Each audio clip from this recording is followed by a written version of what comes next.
Hey folks, it's Jason. I'm going to do a series of videos on the different facilities on the layout and how they're built. I'm going to start with the Georgia-Pacific sheetrocking facility, which, as some of you know, started life as the Weyerhaeuser facility, but I ended up changing it to Georgia-Pacific when I found out that Weyerhaeuser does not make sheetrock anymore, but Georgia-Pacific does, and in fact they do it here in California.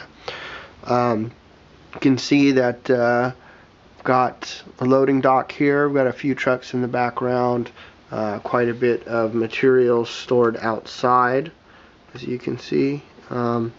Tractor that I got a smoking deal on through Walthers.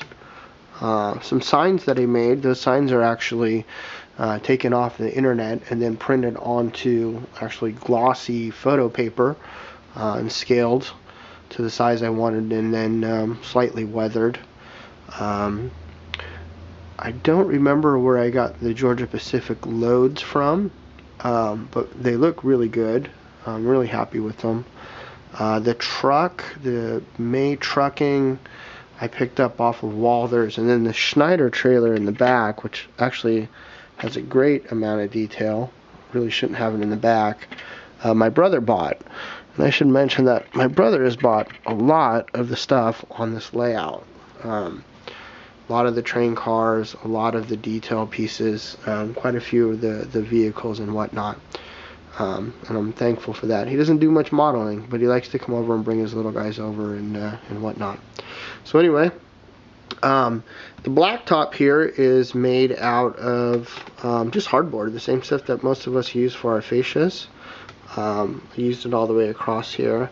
Got a couple different railroad crossings. I think this is the Tiki train group, if I'm not mistaken, the wood one, and this is the BLMA. I plan to add some signs and some striping and whatnot, maybe a fence along here, but I haven't quite gotten to that yet. I did buy some BLMA chain link fence the other day, but have yet to install it, so I'm thinking I might make a gate along here.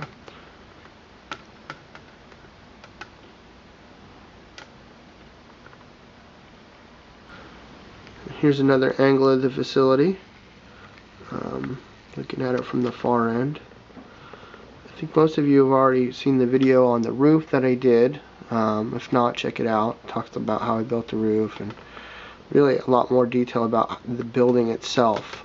Over here on the side is another Walthers kit.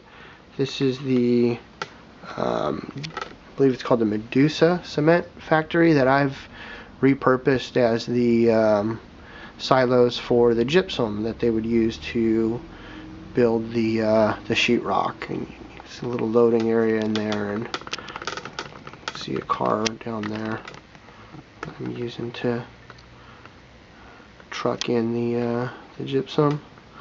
There's also a video on this facility and the weathering, how I went about it. Carload there. Used a little bit of static grass there in the foreground, as you can see. In focus now. Here's a Georgia-Pacific car that I weathered up. I got the car off of eBay and weathered it up with chalks, with a little bit of dry brushing, and faded it out, weathered it down with the airbrush. I'm really happy with it. I think honestly it's probably the best weathering job I've done on a car so far. And this pad right here that you're seeing is a concrete pad. It's used for loading the spline car. Oh no, center beam cars. I called them splines in another video, and that was just wrong. So anyway, that's the facility as a whole. I'm pretty happy with it. It's pretty large. I think from one side to the other, it's a little over 4 feet. I'm really happy with the way it came out. Like the signage. I'll probably do a little bit more detail work as time goes by, but all in all, pretty happy with it. Oh, I do also want to point out, you see off to the left here all the trees. I use the trees as a bit of a seam break, and in the front here where the culvert is, left the space open here to create kind of a transitional scene before you get into the next scene. So there it is. Thanks for watching. I hope you liked it, and hopefully I'll get some other videos up here soon. Thanks for watching.